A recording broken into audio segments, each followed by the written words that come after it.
What's up, everybody? I just wanted to come in and chime in quickly about a question I got yesterday. Someone asked me, should they invest in real estate or should they invest in an IUL, which is a life insurance policy, which will allow you to build cash value? And my answer to them in reply was that I do both. It's something that I've done, and I can only tell you from my perspective what I do.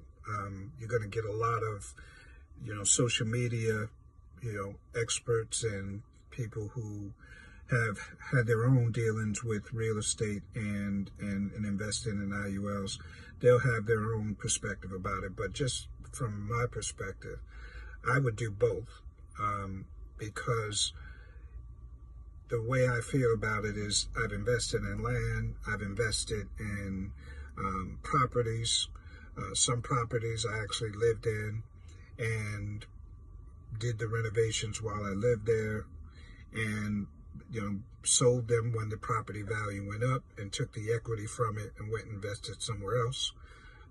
Some properties, like the multifamily properties, I still have in other states, and I invest in those strictly for the equity. But actually, they have a twofold. Not only am I building equity, and I'm paying extra to the principal so that I can bring down the balance, because basically what you're looking at, for those who are not familiar with real estate, just briefly, to build wealth in the sense of real estate, you want to build equity. When someone tells you, what's your net worth, or ask what your net worth is, that net worth is based on the things that you own minus the amount that you owe to them. So the debt that you have. So if you have a home that you brought, and you have a car that you brought, and say your balance, the car is worth $50,000, and you've paid $20,000 towards that, then you have $20,000 in value from that vehicle. So now your net worth is $20,000. Now couple that with real estate property, and if you say own a home in a very nice area, say the home is worth $500,000, and you've been living in the house for 5 years and paying down on the principal, which is something I always recommend, no matter how much you can afford, even if it's $25 a month, pay down on that principal. The more you pay down on the principal, the less that interest that can be charged to it. So that's going to build that net worth. So again, back to the example, if you have $500,000 home, and you've paid down on the principal for the last 5 years, say you got it down $100,000, and now you owe $400,000.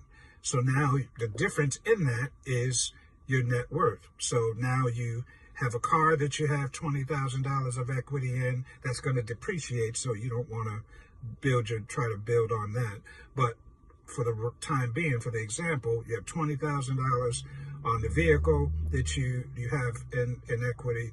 Then you also have a property that you have $100,000 in equity. So your net worth is $120,000. And that's just on those two examples. If you own any other things, such as stocks, you own anything in the investment world, those things can be added to it as well. So that's a whole nother story. But again, that's the way you want to look at that. And so an IUL, an insurance policy that allows you to build cash value, that cash value that you're building over time is gaining interest. So as you're paying into the premium, you are also getting interest added, interest being added to that. So now you have an insurance policy that's earning interest and basically putting cash value into your pocket, and it's acting as a bank. And so it's actually sitting, and just think of it like a savings account that earns interest. Nowadays, people don't do it because savings accounts don't give you enough. But if you have an IUL that has a decent rate of interest. It's going into that account and it's saving. And over time, you look up 10 years later, and depending upon how it performs and how you set it up, if you're sitting on 50,000 or more, that's cash value. That's your net worth. And now you can borrow from that money. You should have other streams of income and other plugs of areas where you can pull money from to allow you to continue to live a comfortable life and to maintain the lifestyle that you've come accustomed to, not shrink back as you're getting older because you didn't set yourself up properly in the interim while you were younger and while you were growing and while you were experimenting in these different markets. So that's my tip for you for the day. Hope that was helpful. Please subscribe. And more content is still going to definitely come. I look forward to seeing you guys again. Till next time.